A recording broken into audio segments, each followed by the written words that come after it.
नमस्ते साथियों, मैं विजय आप सभी साथियों का एक बार फिर से नए प्रैक्टिस सेट में एनएस शिक्षा परिवार में आप सभी साथियों का स्वागत करता हूं। कैसे हो साथियों? उम्मीद करता हूं बहुत ही शानदार होंगे और आपकी पढ़ाई जो है अच्छे तरीके से चलती होगी। साथियों, आज नया प्रैक्टिस है और पहला क्वेश्चन आपकी स्क्रीन पे बताएंगे। नए हैं तो आप हमारे चैनल को सब्सक्राइब करें, वीडियो को लाइक शेयर जरूर करें अपने दोस्तों के साथ। पहला क्वेश्चन है कि वह टूटी सी छानी हती कह कंचन के अबधाम सुहावत में कौन सा अलंकार है? आपके ऑप्शन के अकॉर्डिंग बताना है कि इसमें कौन सा अलंकार है। साथ ही ऑप्शंस हैं यमक अलंकार, उपमा अलंकार, रूपक अलंकार, श्लेष अलंकार। बताएंगे। साथ ही यहाँ पे देखेंगे आप, जो सी है ये वाचक शब्द है। सी क्या है? यहाँ पे वाचक शब्द के रूप में प्रयुक्त हुआ है। और यहाँ पे कौन सा अलंकार हो जाएगा? उपमा अलंकार हो जाएगा। कौन सा अलंकार हो जाएगा? उपमा अलंकार। साथ ही उपमा अलंकार में से सा से सी, सा से सी, जैसा, जैसा, समान, जैसा, समान आदि शब्दों का प्रयोग होता है। आदि वाचक शब्दों का प्रयोग होता है। वाचक शब्दों का प्रयोग हमें पंक्ति में देखने को मिलता है। साथ ही उपमा अलंकार की बात करें तो उपमा अलंकार के कितने भेद होते हैं? दो भेद होते हैं, जिसे पहला कहते हैं पूर्णोपमा अलंकार, पूर्णोपमा अलंकार, और एक साथ ही होता है लुप्तोपमा अलंकार। लुप्तोपमा अलंकार होता है, याद रखेंगे। उपमा अलंकार में साथ ही उपमेय और उपमान में क्या की जाती है? तुलना बताई जाती है, तुलना की जाती है, तो वहाँ पे उपमा अलंकार होता है। यमक अलंकार में क्या होता है साथी? यमक अलंकार में एक शब्द अनेक बार प्रयोग हों और उनके अर्थ अलग अलग हों। एक शब्द एक से अधिक बार प्रयोग होते हैं लेकिन अर्थ कहाँ होते हैं? जैसे अलग अलग होते हैं। जैसे आपके सामने एग्जाम्पल है, काली घटा का घमंड घटा। काली घटा का घमंड घटा, घमंड घटा।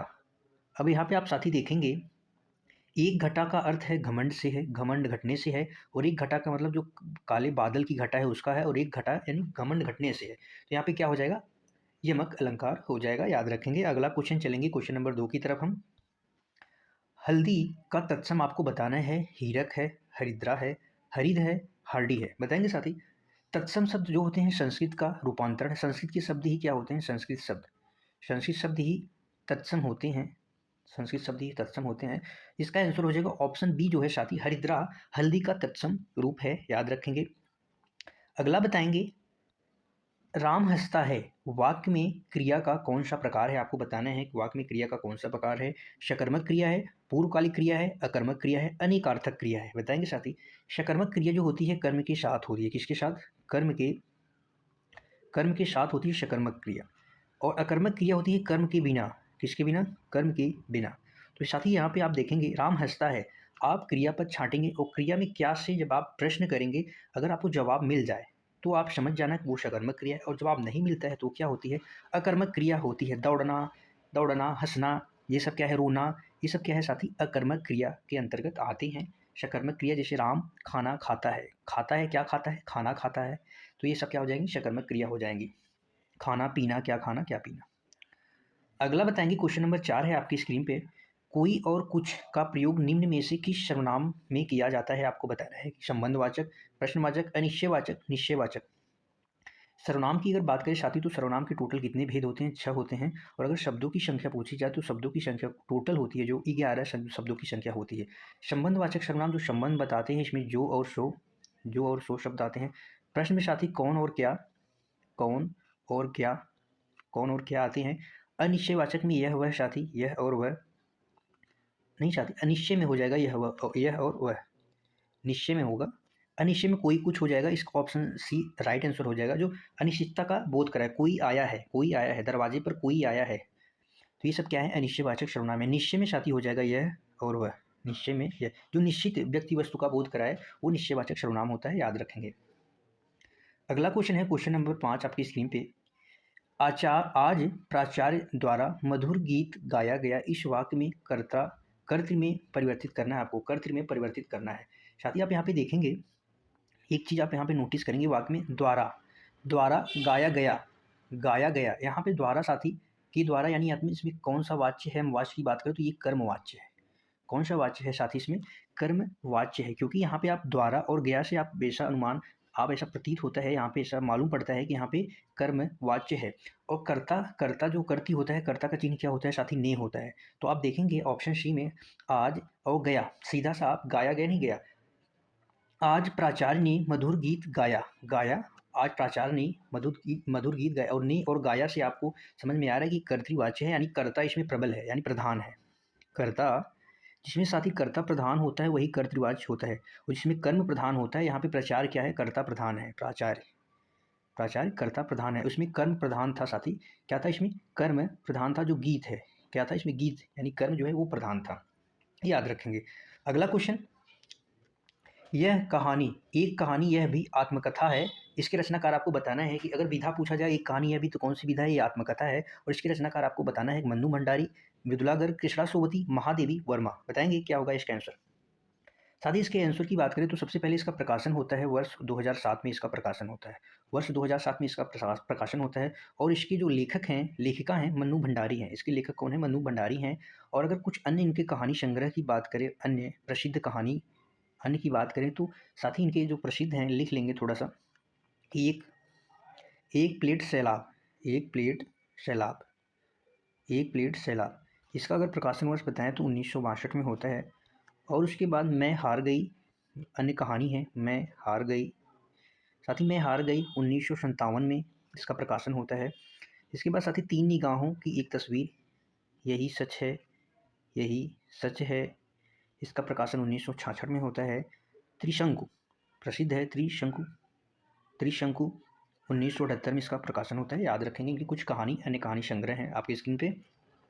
अगला है क्वेश्चन नंबर 7 है, बताएंगे साथी क्या होगा इसका आंसर। राष्ट्र शब्द की भाववाचक संज्ञा कौन सी होगी? आपको राष्ट्र शब्द है, आपको इसका भाववाचक संज्ञा बताना है। भाववाचक संज्ञाएं साथी, भाववाचक संज्ञाएं जो रूप रंग, जो रूप, गुण, दोष, अवस्था, गुण दोष, अवस्था आदि का साथी बोध कराए, तो वो क्या होती हैं? भाववाचक संज्ञाएं होती हैं। जैसे हमने कहा बचपन, ईमानदारी, ये सब क्या है? भाववाचक संज्ञाएं हैं। और राष्ट्र का भाववाचक संज्ञा हो जाएगा राष्ट्रीयता। क्या हो जाएगा साथी? राष्ट्रीयता। साथी यहाँ पे राष्ट्रीय देखेंगे, ये क्या है? विशेषण है। राष्ट्रीय ध्वज, राष्ट्रीय तिरंगा, ये सब सारी क्या है? ये विशेषण शब्द है। कैसा शब्द है? विशेषण शब्द है। याद रखेंगे। अगला क्वेश्चन बताएंगे, क्वेश्चन नंबर 8 है आपकी स्क्रीन पे। क्या होगा इसका आंसर? क्वेश्चन नंबर 8 है, पंच परमेश्वर किस रचनाकार की प्रथम कहानी मानी जाती है? पंच परमेश्वर किस रचनाकार की प्रथम कहानी मानी जाती है? फणीश्वर नाथ रेणु, मुंशी प्रेमचंद, नंद दुलारे वाजपेयी, श्याम सुंदर दास। साथी इसका आंसर हो जाएगा ऑप्शन बी। ऑप्शन बी सही आंसर हो जाएगा।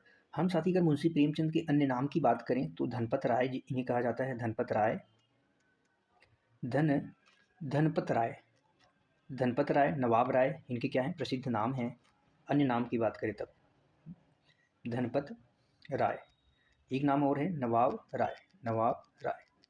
अगर इनके प्रमुख कहानियों की हम कहानी संग्रह की बात करें, अन्य कहानी संग्रह की बात करें साथी, तो बड़े घर की बेटी, बड़े घर की बेटी, इसमें आनंदी किरदार है। इसका प्रकाशन वर्ष होता है 1910 में। नमक का दरोगा, नमक का दरोगा, नमक का दरोगा, इसका प्रकाशन वर्ष 1913 में होता है साथी। एक प्रसिद्ध है शौत करके, शौत रचना है इनकी, 1915 में इसका प्रकाशन होता है।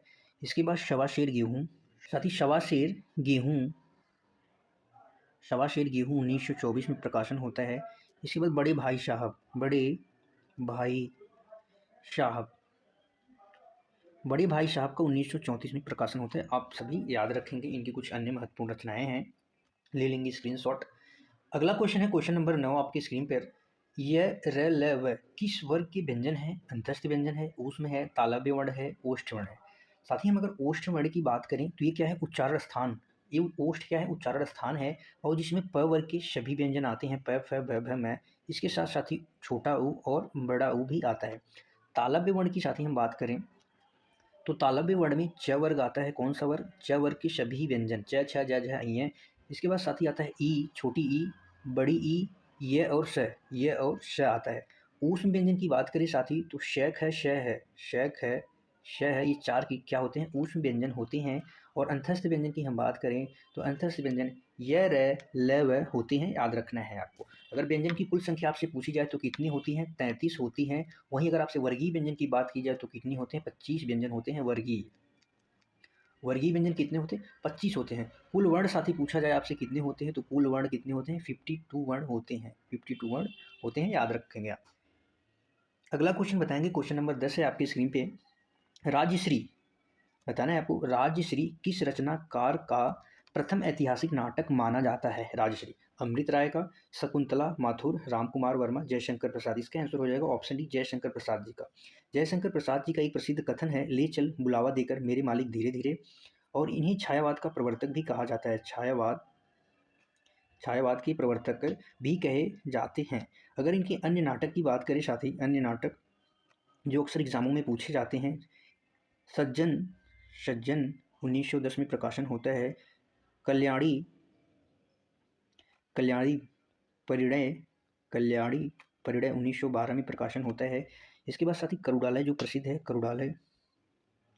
करुड़ालय की बात करें तो 1912 में भी इसका प्रकाशन होता है। विशाखा नहीं, विशाख है साथी, विशाख 1921 में प्रकाशन होता है। इसके बाद है कामना 1927 में प्रकाशन। अगर इनके उपन्यास की साथी बात करें तो इनका अधूरा उपन्यास है इरावती। इरावती कैसा उपन्यास है इनका? अधूरा उपन्यास है, अधूरा उपन्यास है, याद रखेंगे।